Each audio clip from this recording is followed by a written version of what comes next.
É um prazer estar aqui, esse início de conferência. A gente tem feito esse evento há muitos anos, né? A gente tem feito, né? Como diz o Ângelo, né? Nosso ministério está desde a década de 60 no Brasil,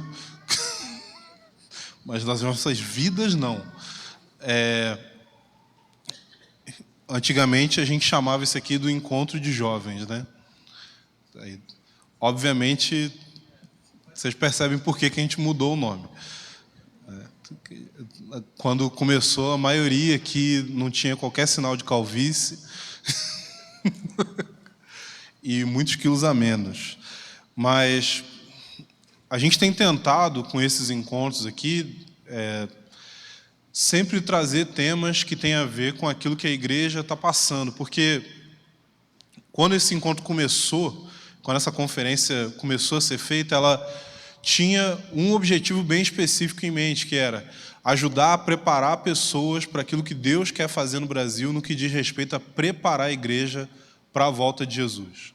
Então, a gente está no cerne de tudo aquilo que a gente crê e tudo aquilo que a gente deseja, que a igreja precisa ser preparada para a segunda vinda de Cristo. Em Efésios capítulo 5 fala que Jesus vai apresentar a si mesmo uma igreja gloriosa, sem mácula, nem ruga, nem coisa semelhante, uma igreja santa e irrepreensível. Uma igreja que não se parece muito com a gente precisa admitir. Então a gente entende que existe uma necessidade de preparação, e essa necessidade de preparação ela vai passar por diversos estágios diferentes. Hoje a gente está falando a respeito da necessidade de resgatar e preservar o Evangelho, mas existem vários outros temas que já foram falados, e com certeza muitos outros temas ainda vão ser falados, mas todos eles têm esse objetivo, o objetivo de entender como a gente pode se posicionar corretamente para que Deus receba a glória que Ele precisa receber por meio da igreja. Sabe, eu sei que muita gente tem crise em relação à igreja local. Eu sei que várias pessoas que vêm para esses encontros aqui, vêm e aí saem daqui pensando, cara, como que eu vou conseguir transmitir tudo isso que eu recebi para o meu pastor e convencer ele a mudar? E eu queria te dar uma notícia, você não vai. Tipo, sério, você não vai. Várias pessoas aqui, várias que eu consigo ver, inclusive, aprenderam essa lição da pior maneira possível. Mas só existe um jeito de você realmente trazer mudança para a igreja. E é você assumir responsabilidade em relação à igreja.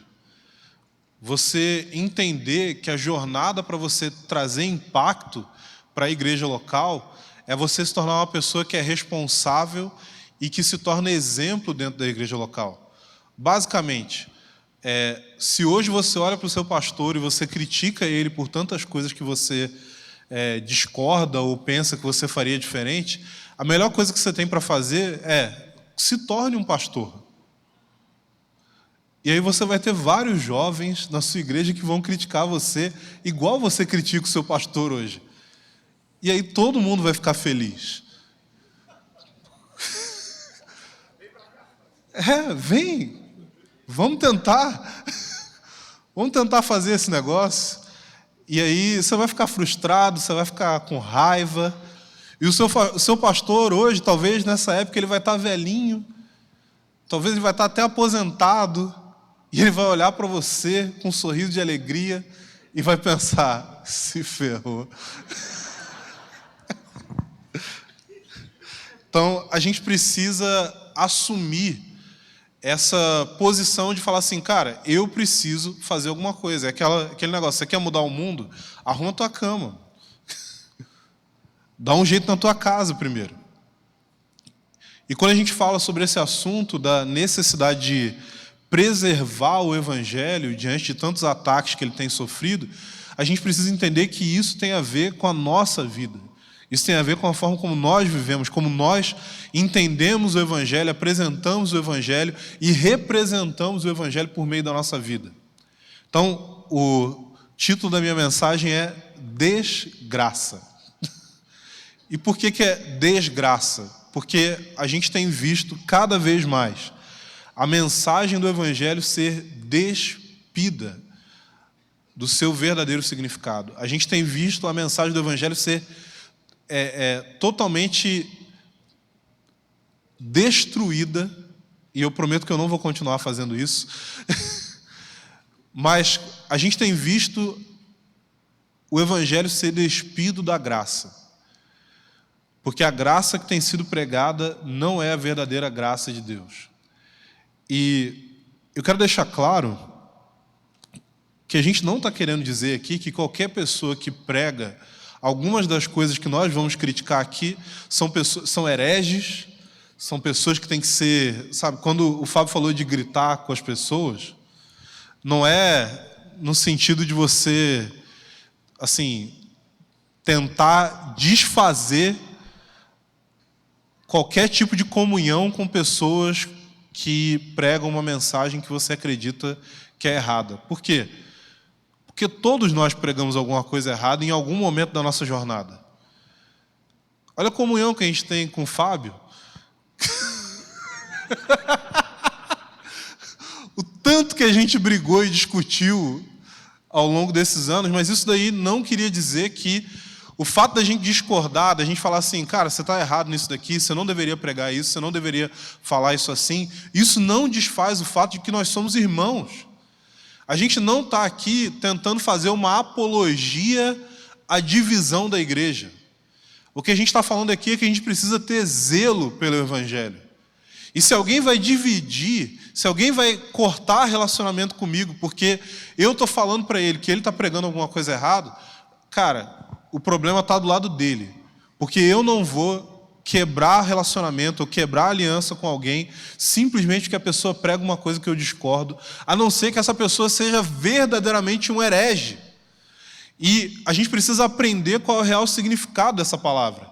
Gente, herege não é o cara, por exemplo, o cara que prega hipergraça, que é uma das coisas que a gente está falando contra aqui, ele não é um herege no sentido real da palavra. Por quê? Porque ele não está negando algo que é fundamental, que faz com que a pessoa deixe de ser cristão por crer naquilo ali.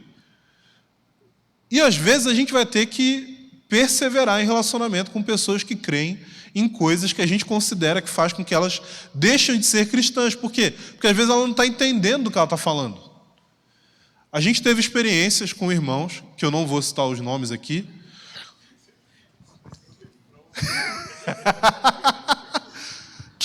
que pregavam, por exemplo, contra a divindade de Cristo. Irmãos que eram irmãos que abençoavam o corpo de Cristo, irmãos que estavam muitas vezes em eventos com a gente, irmãos que vinham falar nas nossas escolas, irmãos que pregaram antes de mim, agora há pouco. Mas que eu não vou citar o nome aqui.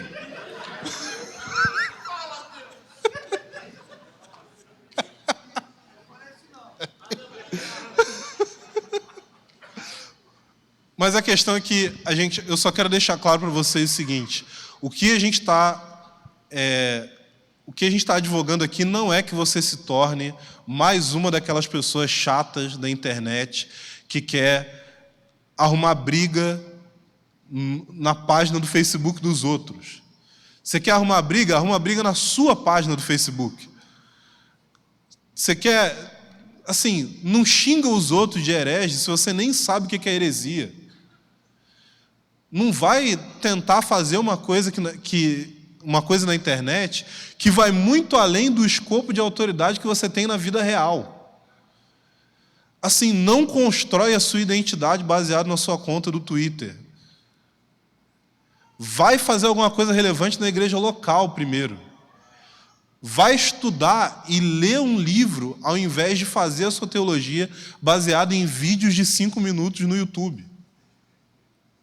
Gente, o cara que prega um negócio que a gente acha que é errado não é um herege. Para ser um herege tem que ser uma coisa muito pior do que isso.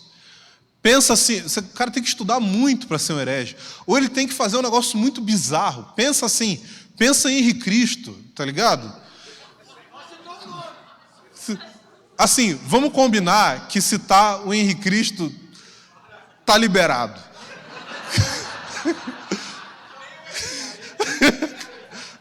Tipo, pô, meu pai.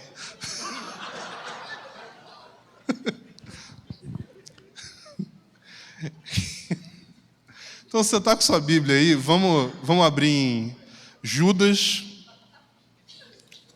não o que traiu Jesus, que fique claro. Eu lembro que eu fiquei confuso com isso, antes de converter e me explicarem. Eu fiquei assim, cara, o cara traiu Jesus e ainda tem um livro na Bíblia? Caraca, Jesus era realmente de boa, né, cara? Então, eu quero ler duas passagens aqui com você. A primeira é Judas, do versículo 3 ao 4.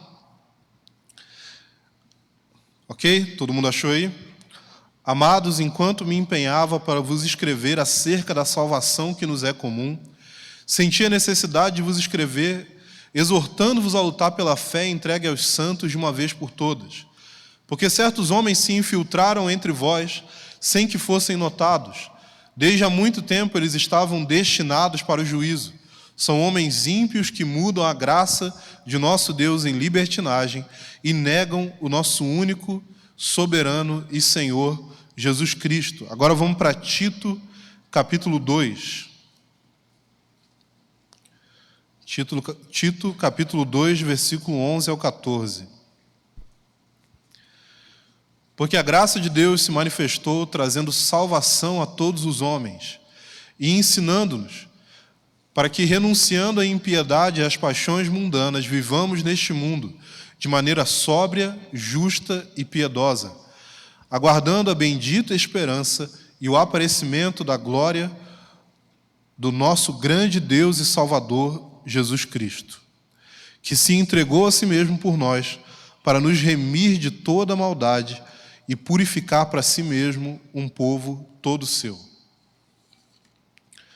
Então, gente, o resumo do argumento que eu quero falar aqui é o seguinte. Primeiro, o arrependimento de pecados, no sentido de sentir remorso, ter um impacto emocional e também uma decisão interna de abandonar uma vida de pecado, é necessário para uma verdadeira fé que salva. O segundo argumento é: as boas obras e a perseverança na fé necessariamente acompanham a fé salvadora. Então, o que eu quero falar aqui primeiro tem a ver com um livro de um autor chamado Wayne Grudem. O livro chama Teologia da Livre Graça e 5 maneiras pelas quais ela distorce ou diminui, ou assim, diminui o Evangelho. E esse livro do Wayne Grudem, eu preciso fazer um adendo aqui, que é: o Wayne Grudem escreve contra um negócio chamado livre graça. E às vezes você vai ouvir esses termos, a gente falando aqui, por exemplo, livre graça, hipergraça, universalismo. E talvez você está ouvindo esses termos e pensando assim: então isso aí é ruim, né? Basicamente, é isso que eu tenho que saber. E eu acho que é interessante você saber o que os termos significam. Então, quando a gente fala, por exemplo, de universalismo, o que é universalismo? É a doutrina que ensina que, no fim, todas as pessoas vão ser salvas. O universalismo basicamente é isso, que independente do que acontecer com cada um, todo mundo vai ser salvo. No fim, a pessoa viveu uma vida de total devassidão, ela vai ser salva. A pessoa viveu uma vida inteira de castidade, pureza, indo para o culto todo domingo, dando dízimo, ela vai ser salva também. E aí você pensa: para quê que eu vou fazer essas coisas, se todo mundo vai ser salvo igual? E aí, qual que é o problema do universalismo? O universalismo, primeiro, o problema dele ele interpreta a Bíblia errado. A Bíblia fala sobre o inferno várias vezes. A Bíblia fala sobre condenação eterna. A Bíblia fala sobre pessoas que foram eleitas para a salvação. Se você não crê em eleição, Se você fala assim, não, mas isso aí, irmão, vai dar em calvinismo, né? Assim, você precisa entender que a Bíblia usa essa expressão eleição e predestinação. Se você vai ser calvinista por causa disso, o problema é seu. Se você não vai ser, o problema também é seu.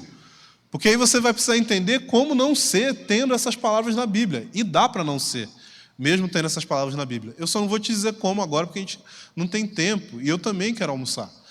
Mas a questão é que o universalismo vai dizer que todo mundo vai ser salvo, até os demônios, né?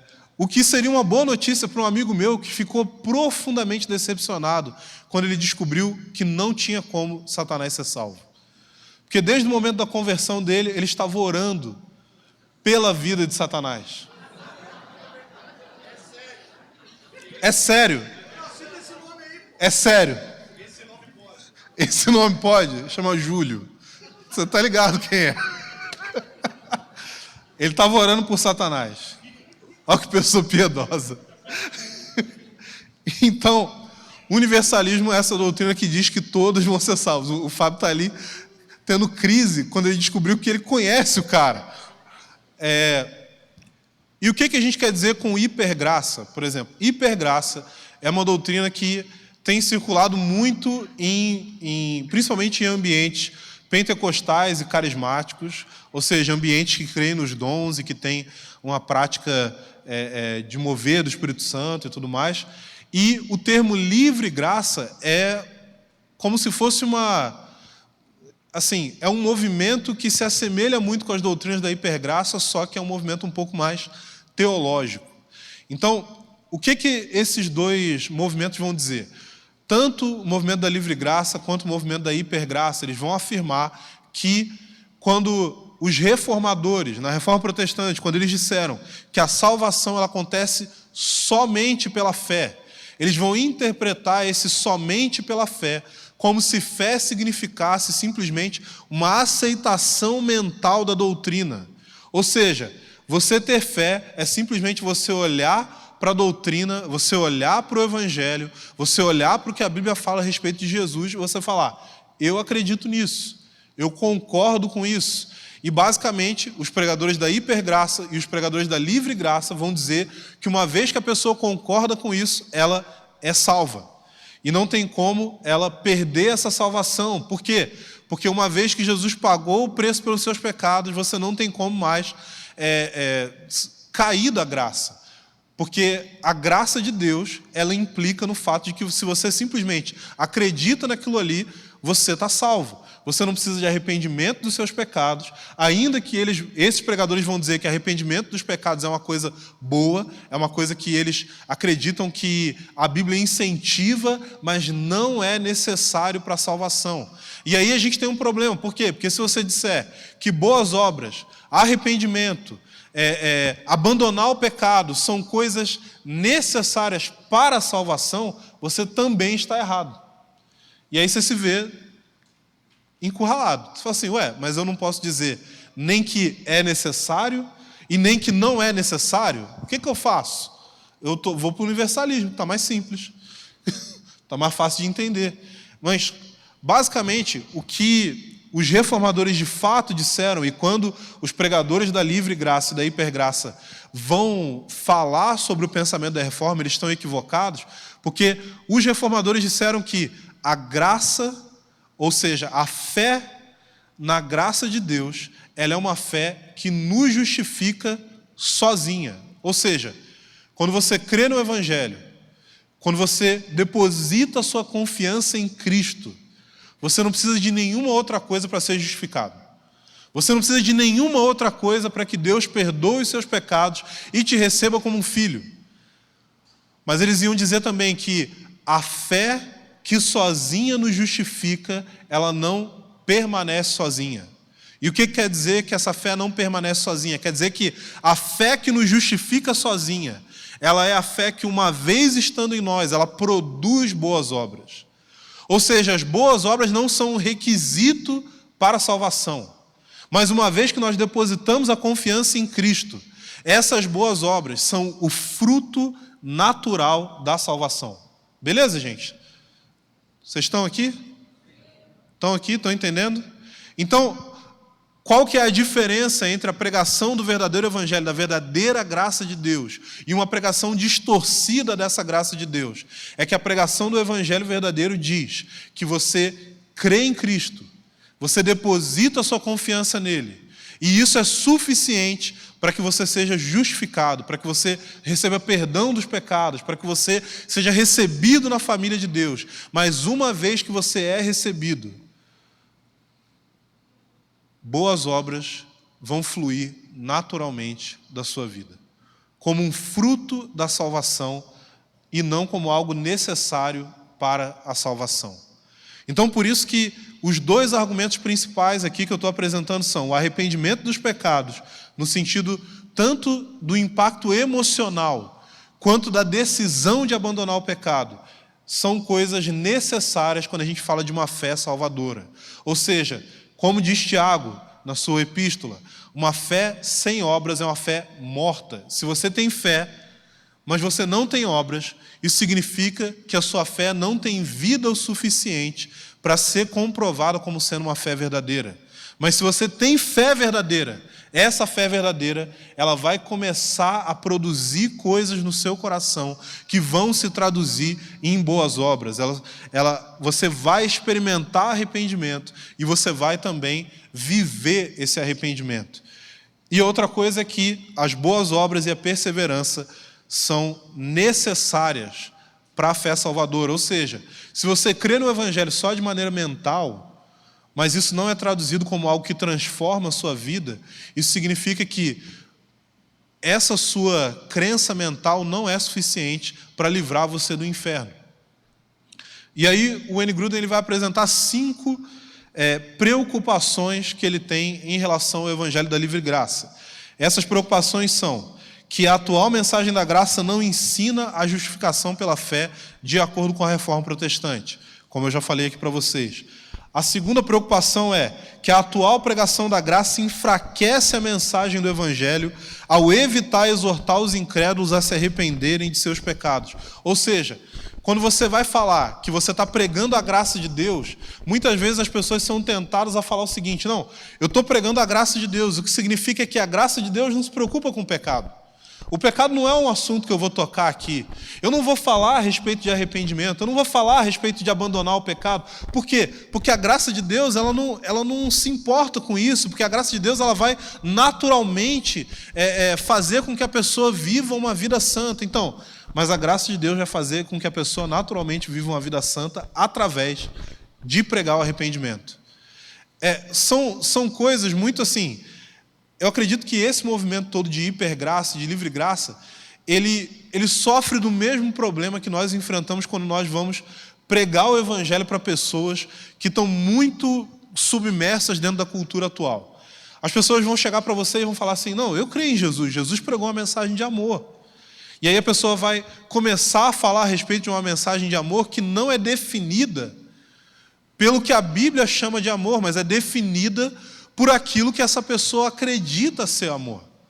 Muitos pregadores que falam que estão pregando sobre a graça de Deus, o que eles querem dizer é o seguinte: eu estou pregando sobre um Deus que é aquilo que eu considero uma pessoa amorosa. E para mim, o que eu considero uma pessoa amorosa é uma pessoa que não aponta nenhum erro nos outros. É uma pessoa que não fala de nada negativo. É uma pessoa que só fala de coisas legais, de coisas positivas, de coisas agradáveis. Mas isso daí não é a verdade. A verdade é que pessoas que só falam de coisas positivas são pessoas que não vivem de acordo com a realidade. Porque pensa comigo, você vive num mundo caído. Você é um pecador. As pessoas ao seu redor são pecadores. O mundo é dominado por aquilo que a Bíblia chama de o Deus desse século, que, caso não te informaram, é o diabo. Se você só pensa em coisas positivas, você é retardado. Sério, você não é normal. Você é semelhante, e pode ser que eu te ofenda com isso, e se eu te ofender com isso, eu te peço que você melhore. É igual o casal que fala assim: nós nunca brigamos. Não, vocês fumam maconha. O tempo todo. Só pode ser. Não tem como, cara. São dois seres humanos, pecadores, diferentes um do outro. E vocês nunca brigam. Só se talvez a sua definição de briga é vocês saírem no tapa. Você fala assim, não, a gente nunca briga. Pode ser que seja um problema de comunicação. Mas você fala assim, não, nós somos casados há tantos anos, nós nunca brigamos, nunca discutimos, nunca discordamos de nada. Aí você fica sem entender, né? Aí você conhece o cônjuge da outra pessoa, está em coma. Você, agora fez sentido, cara. Então, existe coisa negativa, nós somos pecadores e nós precisamos de arrependimento na nossa vida e nós precisamos ouvir uma mensagem de arrependimento e essa é a mensagem que a Bíblia fala, ela inclui isso no Evangelho.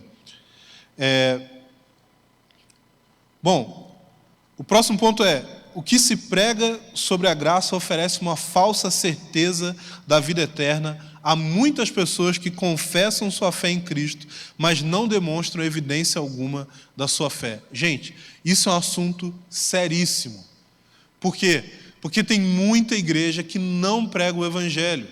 E tem muitas igrejas que até pregam o Evangelho, mas que não tocam com o Evangelho na vida das pessoas de forma suficiente. E o que isso acaba produzindo são inúmeras pessoas que têm certeza de que são salvas, mas que estão indo para o inferno. Gente, isso é inegável. Quando você começa a conhecer a realidade da igreja no Brasil, você começa a ver que tem muita gente que se diz cristã e simplesmente se recusa a perdoar alguém que magoou ela. Cara, a Bíblia diz que você vai para o inferno se você não perdoar. Das duas, uma, ou você não está lendo a Bíblia, ou você está lendo a Bíblia e você simplesmente se recusa a acreditar no que ela diz, o que me parece ser um grande desperdício do seu tempo. Faz um curso, cara, profissionalizante, vai ser melhor para você.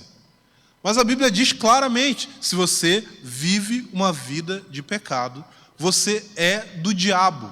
E aí tem gente que tenta racionalizar isso. Não, mas é porque assim, não, você tem que perdoar, mas você não precisa conviver. Sim, foi isso mesmo que Jesus falou, que você deve matar a pessoa na sua mente, no seu coração, e que tudo bem você fazer isso. Não! Ele falou que se você odeia seu irmão, você é um assassino. Mas tem um monte de gente que não tem problema nenhum em viver uma vida onde, eu tenho uma profunda mágoa dessa pessoa, eu não vou perdoar ela, mas eu sou cristão. Por que você se considera cristão? Porque eu conheço muita teologia. Vai assim que você vai ter uma surpresa. Não, mas eu vivo essa vida aqui com esse pecado constante na minha vida, mas eu sou cristão. Como que você sabe que você é cristão?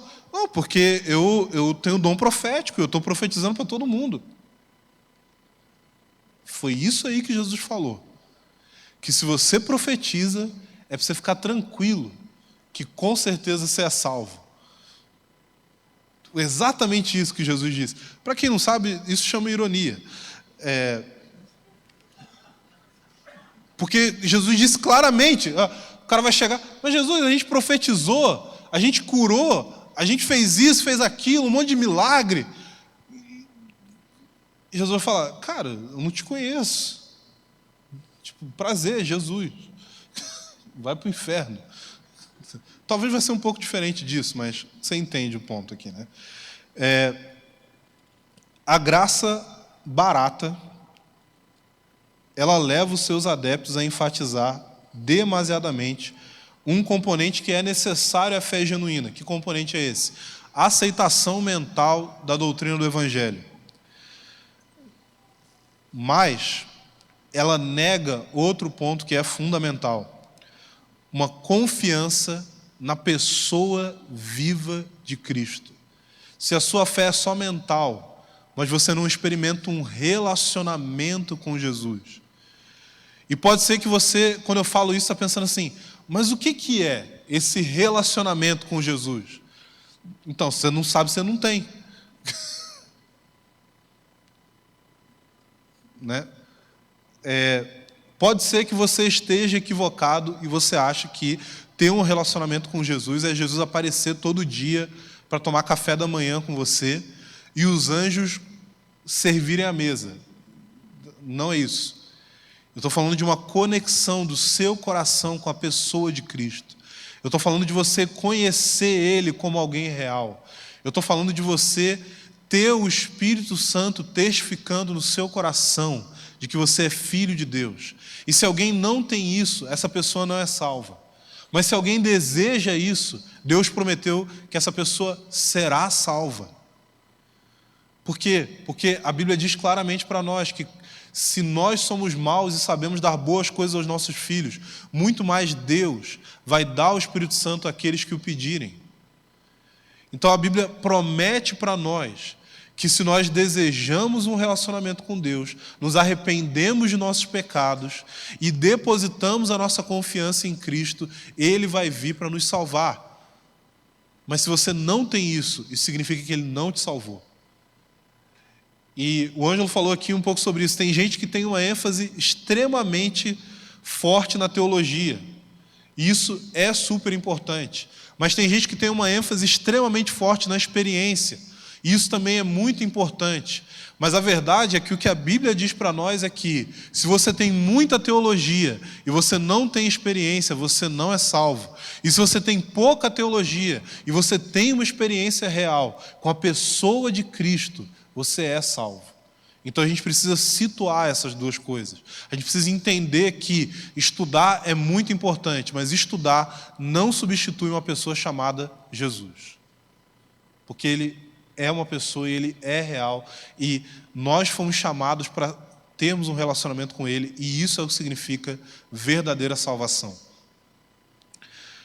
Então, o último ponto que está ligado ao livro do Gruden é: o falso entendimento da graça promove inúmeras interpretações bastante improváveis e incomuns do Novo Testamento para defender o seu entendimento equivocado. Então a gente pode colocar aqui passagens que falam sobre a pregação do arrependimento pelos apóstolos, passagens que falam sobre a condenação eterna, passagens que falam sobre o inferno, passagens que falam sobre, por exemplo, Paulo entregando uma pessoa a Satanás, que não parece, para muitos desses pregadores, algo muito gracioso, né? Tipo, Satanás, eu estou te dando esse cara aqui, você desce o sarrafo nele, né? Não parece uma coisa muito assim amorosa. Não, eu creio num Deus de amor. Assim, eu também, mas o meu Deus de amor dá uma surra no camarada se ele se recusar a se arrepender. E isso é amor. Porque eu tenho amor pelas minhas filhas, mas pergunta para elas o que acontece se elas desobedecem, né? Eu tenho um diálogo com elas.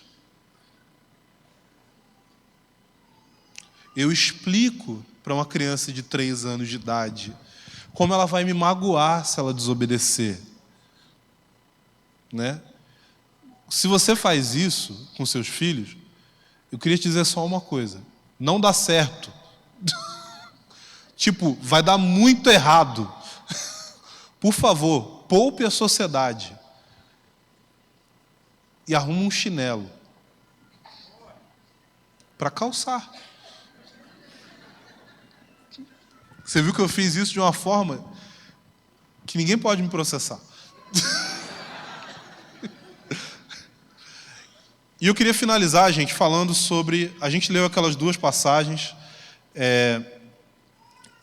e eu queria voltar nelas só mais uma vez para a gente poder tirar algumas recomendações para você a respeito da pregação do verdadeiro Evangelho. Então, a gente leu em Judas, do versículo 3 ao 4. Amados, enquanto me empenhava para vos escrever acerca da salvação que nos é comum, senti a necessidade de vos escrever exortando a lutar pela fé entregue aos santos, de uma vez por todas. Porque certos homens se infiltraram entre vós, sem que fossem notados. Desde há muito tempo eles estavam destinados para o juízo. São homens ímpios que mudam a graça de nosso Deus em libertinagem e negam o nosso único soberano e Senhor Jesus Cristo. E Tito 2, 11 a 14, porque a graça de Deus se manifestou, trazendo salvação a todos os homens e ensinando-nos, para que, renunciando à impiedade e às paixões mundanas, vivamos neste mundo de maneira sóbria, justa e piedosa, aguardando a bendita esperança e o aparecimento da glória do nosso grande Deus e Salvador, Cristo Jesus, que se entregou a si mesmo por nós, para nos remir de toda maldade e purificar para si um povo todo seu, consagrado às boas obras. Então, eu tenho 8 recomendações curtas aqui para você, baseado nessa passagem, dentro desse contexto, dessa pregação que distorce o verdadeiro evangelho da graça. A primeira é: você precisa lutar pela fé. Você precisa lutar por um correto entendimento da graça. Isso significa que você precisa estudar. Basicamente é isso. Você precisa estudar. Você escolheu a religião que Deus fez um livro. Se você não gosta de ler, vá para a Umbanda. Ou muda os seus hábitos. Segunda recomendação: falsos mestres existem e não devemos desprezar essa realidade. O que significa que tem pessoas que você não deve ouvir. Tem pessoas que você deve recomendar que outros não ouçam. Tem pessoas que você deve ouvir com cautela. Porque existem falsos mestres que estão ativamente desejando enganar. E existem falsos mestres que são falsos mestres acidentais. Ou seja, o cara está enganado. Ele pode ter algo bom, ele pode ter uma boa intenção, ele pode ter o desejo de fazer algo que vai beneficiar os outros, mas tem determinados aspectos daquilo que ele crê que estão errados. E talvez existam aspectos bons e você vai precisar aprender a filtrar aquilo que você está ouvindo. E, gente, ser crítico a respeito das coisas não é falta de amor. A Bíblia diz claramente para nós que nós devemos examinar tudo e reter aquilo que é bom. Então, examine tudo e retenha o que é bom. Terceira recomendação: libertinagem é uma das marcas de uma falsa mensagem da graça. Se alguém prega a graça de Deus e vive uma vida de pecado, o que significa é que essa pessoa está pregando um evangelho falso. E se é alguém próximo de você, você deve confrontar. Se é alguém distante de você, você deve talvez se abster de ouvir. Eu lembro até hoje, quando eu estava lendo um artigo no site de um pregador, e aí ele falou nesse artigo o seguinte: ele falou, nessa parte aqui, Paulo diz desse jeito, mas eu não concordo 100%, eu colocaria diferente. E eu lembro, nesse dia, estava eu e o Felipe lendo esse artigo lá no site. Na época a gente lia artigos no site, na internet, porque ali onde é o Twitter era só mato. Tipo, não tinha muita coisa para fazer na internet e a gente ficava lendo os artigos. E aí, nesse dia, a gente leu esse negócio e a gente falou assim, então, acho que eu não vou ouvir muito mais essa pessoa, não. Assim, me senti meio mal. Sabe? Não é muito seguro beber dessa fonte. A gente precisa exercer esse tipo de discernimento. E uma das coisas que a gente via é que tinha muita libertinagem, não só nas pessoas que seguiam, mas também nesse pregador em si. O senhorio de Jesus é central ao Evangelho, o que significa que, uma vez que você converte, quem manda na sua vida é Jesus. Ponto. Ah, mas tem esse negócio da Bíblia aqui que eu não me sinto muito bem. O problema é seu. Resolve. Se arrepende. Muda. No caso, Jesus é Deus. Um dos atributos de Deus é que Deus é imutável. Se você se vê numa indecisão diante de algo, que Deus pensa uma coisa e você pensa outra,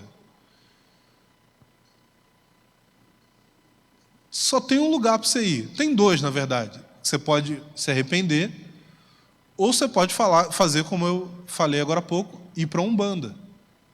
tem umas perspectivas diferentes lá sobre algumas coisas. Ou você pode ir para outra religião da sua escolha, Seishunoye, eu não sei como é que é, Seishunoye, você pode ir para o, sei lá, Mormon. Eu não sei o que os Mormon acreditam. Eu só sei que ali perto de Campinas tem aquele anjo de ouro que os caras tentaram roubar, né? A graça salvadora, e isso é baseado na passagem de Tito, é uma graça pedagógica. O que significa que a verdadeira graça, ela te ensina a viver uma vida de santidade. Se você crê na graça de Deus, mas você não cresce em santidade, você não crê na graça de Deus. Você está crendo em alguma outra coisa. Porque sobriedade, justiça e piedade são os frutos da verdadeira graça.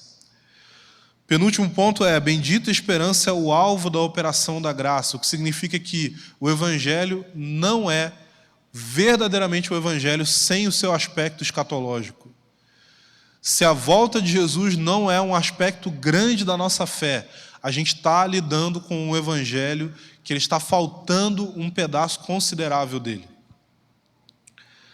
E por último, um povo seu, consagrado às boas obras, é o fim da obra da graça. O que significa que o objetivo de Deus é um povo. O objetivo de Deus não é só a sua vida. O que significa que se você não vive em comunidade, você não está experimentando aquilo que Deus teve a intenção que você experimentasse por meio da operação da graça de Deus na sua vida. Amém?